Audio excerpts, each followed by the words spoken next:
Быйыл литература сылынан аяр куттағжа нүгіс өрітті қамсағыңа кыттар. Бұл күнерге поэтесса Наталья Михалева сайя, мен қаласы ұлығын мая бейхөлегер Ларионов атынан ортосколаға өрнәтшілері учуталдыры кытта төгірік остолға кытынна. Гүлнара Лукманова салгыр. Наталья Михалева сунтар улуғын түбей нехлегіттен түріттәқ. Кене поэт, суруналы, суриячы бұғытынан білдер. Тығынча 995 сыллаққа сунтарға культура жетін методихынан үлетін сағылабыда.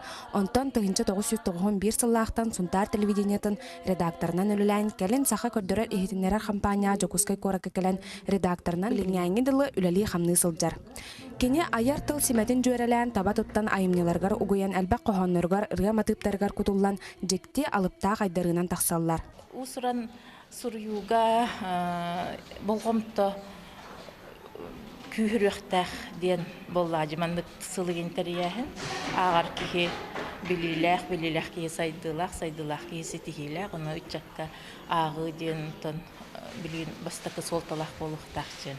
Бүгін мұстыбыджан саналарын атастахан ира қора кепсетен түгірі костолтула ихирақ ағағас сәргеhi ұтылынна.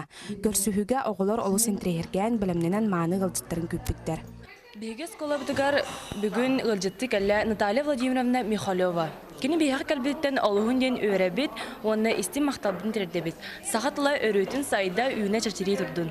Бейхі тұрауы литература бұдын сүрдаған ден таптыбыт, интерейергебет. Бүгінгі бейхі ғылжыппыт Наталья Михалеваға ғылжыппытыға Наталья Михалева мақтанан тұран айминалақ өләнді бағарабыт. Көрсүхі төмегер саналары бір сетімге түмен ұйыдыларға қору елан барыс асқын строениялақ өссі да көрсі тұруқ бүттен саналақ тарғастылар. Гүлнара Лукманова, Николай Афанасьев, Сахат телевидениеті, Маяханлас.